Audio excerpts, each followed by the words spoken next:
Meus queridos, a paz do Senhor para todos, que Deus abençoe a todos em nome de Jesus. Quem vos sauda mais uma vez aqui é o presbítero Paulo. Seja muito bem-vindo aqui na Escola de Teólogos, você é sempre bem-vindo, tá bom? E hoje a gente vai estar tratando de um assunto muito interessante. Detalhe, no curso básico em teologia. Tema este de uma doutrina muito importante dentro da teologia, chamado soteriologia, tá? Soteriologia. Queridos, mas antes de nós começarmos a aula, se inscreva no canal, ative o sininho de notificações, deixe o seu comentário depois que você assistir todo o conteúdo, tá bom? É muito importante você assistir todo o conteúdo para que você venha entender de fato, né? Venha estar sólido nas Sagradas Escrituras aí, e também tratando um pouquinho de teologia para vocês.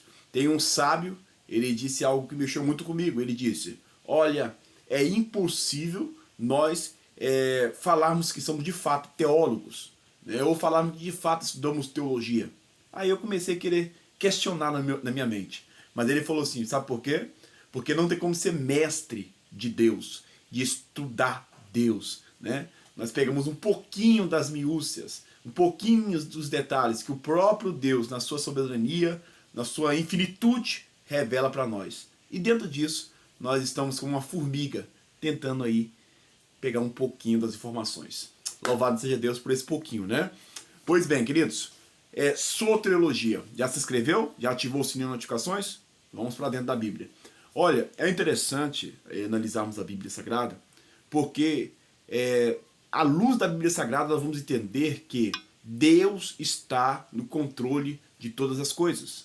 E esse plano salvífico, soteriologia é isso, né? Sotero, que quer dizer aí a respeito da salvação, e logia, como em outros estudos que a gente já tratou, significa estudo. Logia significa estudo.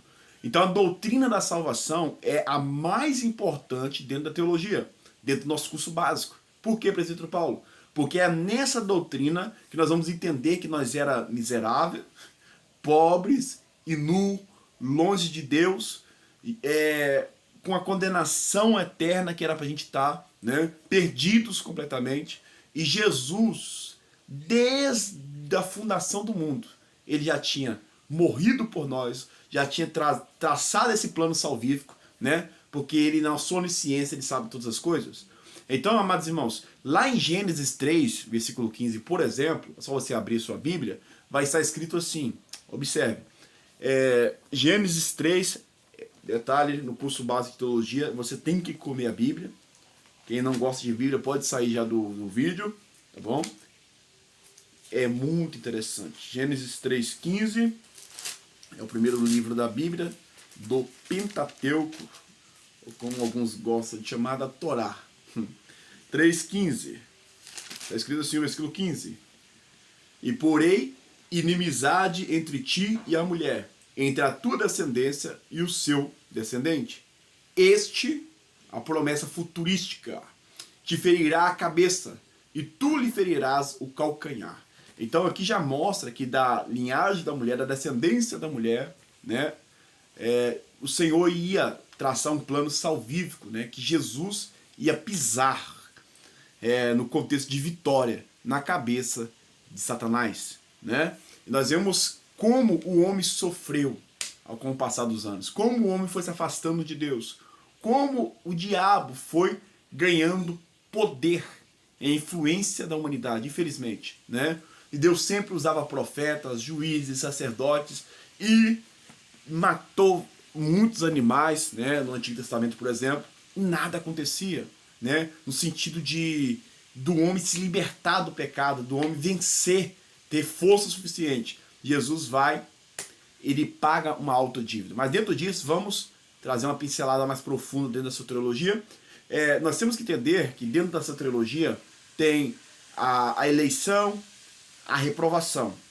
E nesses dois pontos, existe duas linhas, pelo menos duas, existe 3 ou 4, mas vamos tratar de pelo menos 2 linhas teológicas de grandes teólogos, né?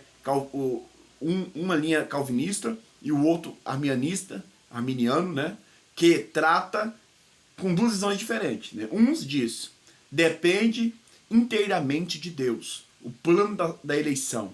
É Deus que elege antes da pessoa nascer, né? Elege a humanidade, elegeu aqueles que vão ser salvos e aqueles que não vão ser salvos, que vão para a perdição, né? Isso aí é a visão calvinista. Outros tais têm a visão, né, os arminianos, que tem uma participação do homem através do livre-arbítrio, dele escolher, né, dele aceitar a Jesus, Romanos 10:9, como seu único e suficiente Salvador, tá bom? E nesse aceitar, permanecer até o fim. Senão, poderá perder a salvação. É uma visão arminiana. Nós vamos aprofundar mais nessas visões desses teólogos dentro da soteriologia na segunda aula de soteriologia, que vai ser uma live de estudo teológico. Vai estar presente eu, professor José Márcio, que é um dos donos desse canal Escola de Teólogos, e um grande evangelista, um grande teólogo, nosso amigo há muito tempo, evangelista Anderson, tá bom? Aguarde a nossa próxima aula de soteriologia, que vai ser dia 9, tá bom? Já está marcado para dia 9, permitindo bom Deus, à noite, em nome de Jesus. Vamos lá. Predestinação é um ponto também muito enfático, que é muito debatido há muitos anos, né?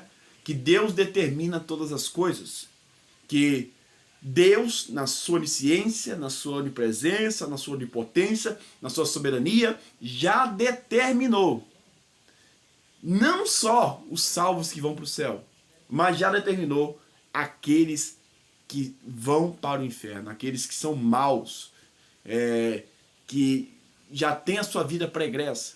Eu estava lendo um livro de Augusto Strong, né, Augusto Hopkins Strong, Teologia Sistemática, e ele estava dizendo que, por ser uma visão calvinista, né, que Deus prevê e Deus já sabia, por isso ele já preveu. No sentido, tipo assim, Deus ele já sabia quem ia para a perdição ou não, e por isso ele já predestinou. Só que, se aprofundarmos na visão calvinista, nós vamos aprofundar, não é somente isso, tem um pouquinho mais de agrave.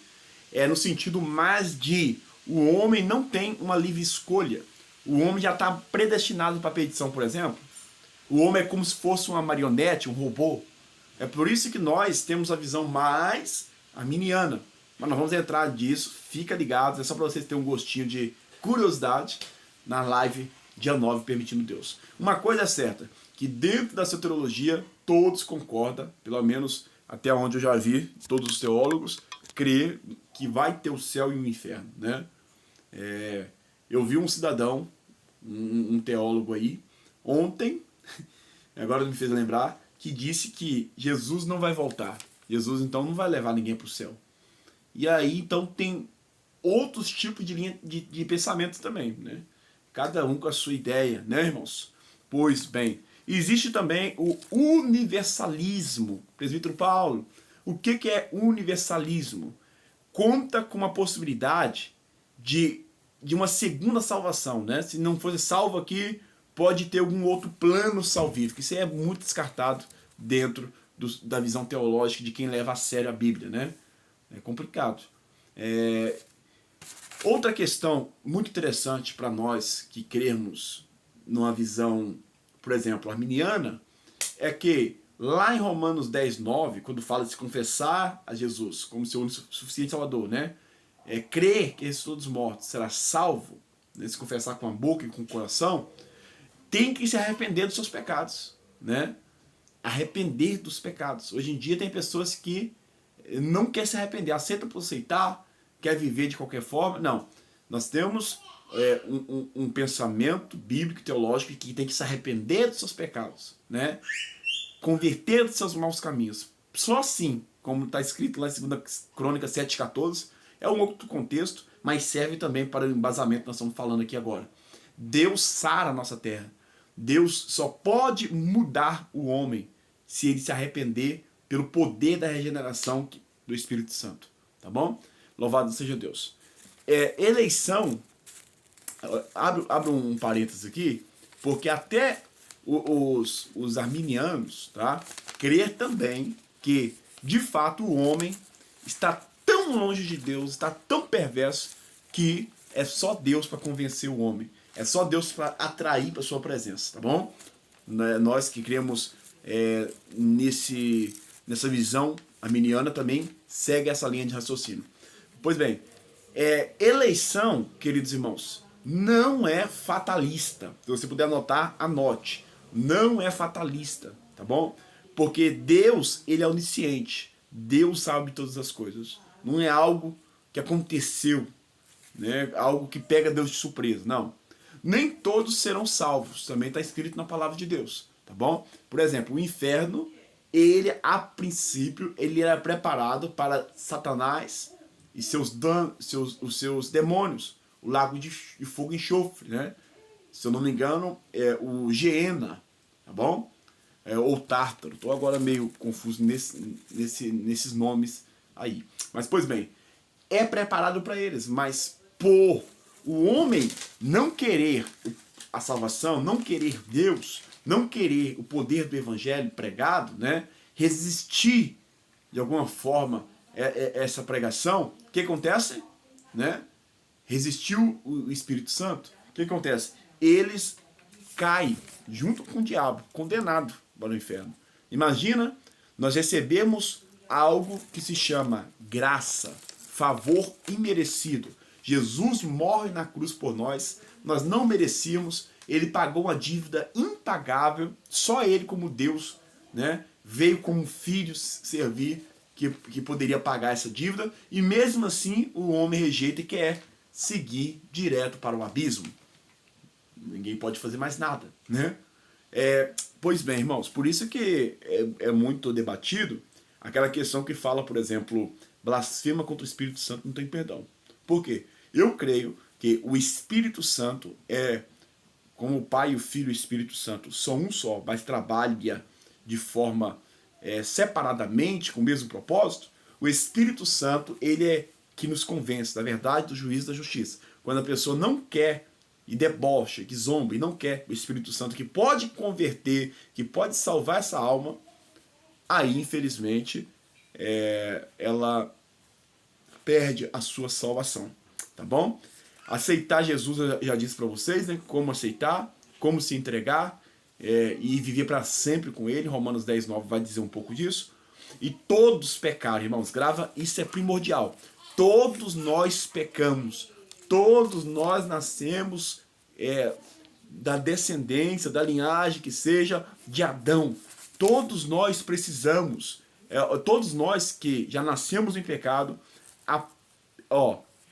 todos pecaram, a pena do pecado é a morte, tá? A pena do pecado é a morte. Todos nós era para morrer, todos nós era para ser condenado, e Jesus, mesmo assim, morreu para pagar a nossa dívida, para pagar. Louvado seja Deus. Ele veio, como Isaías profetizou, como um cordeiro mudo, direto para o matadouro, né? Nós podemos ler até alguns textos para nós finalizarmos. Se você ainda não curtiu, curta. E vamos abrir a Bíblia. Você que gosta de Bíblia, mais do que teologia, mais do que só a teoria, vamos para a prática, aplicação. Lucas 19, o verso 10. Louvado seja Deus. Estude teologia, mas não se afaste de Deus nunca. Cresça na graça e no conhecimento. Pois o Filho do Homem veio buscar a salvação, o que se havia perdido. Lucas 19, 10. Isso é muito tremendo. Glórias a Deus. Atos 16, nós estamos já finalizando. Paciência. Atos 16, o verso 30 ao 31. Está escrito assim a palavra de Deus.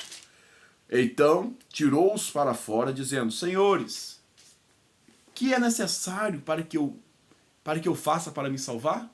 31 está escrito assim: responderam eles: crer no Senhor Jesus Cristo, e serás salvo tu e a tua casa. Louvado seja Deus. Amém? Então, a salvação é ligada plenamente com a fé. Sem fé é impossível agradar a Deus. Observe comigo outro texto, em Efésios, capítulo 2, o verso 8 e 9. Observe o versículo 8. Então, Pois é pela graça que sois salvos. Por meio de quê? Que eu falei agorinha? Da fé. E isso não vem de vós. Não vem de vós. Olha pra você ver, Deus nos atrai. É dom de Deus. Aleluia. Não são das obras. Nada que podemos fazer paga a dívida que Jesus pagou. Nada que nós podemos fazer quer dizer que nós somos bonzinhos para ser salvo. Não é das obras para que ninguém se glorie. Pois somos feitura sua, criados em Cristo Jesus para as boas obras, os quais Deus preparou para que andássemos nela. Então, o Espírito Santo nos regenera, nos transforma, nós começa a trazer os frutos para todo mundo ver que realmente nós somos salvos em Cristo Jesus. Glórias a Deus. É impossível também a pessoa ser salva, dizer sou salvo, e não dar frutos, e não fazer nenhuma obra para o Senhor. Tá bom? Estamos encerrando, vamos ler só mais 2 textos. Mais um texto, na verdade. Lá escrito, Evangelho de Jesus Cristo, escrito por João, capítulo 5, verso 24, tá bom? Evangelho escrito por João, capítulo 5, verso 24.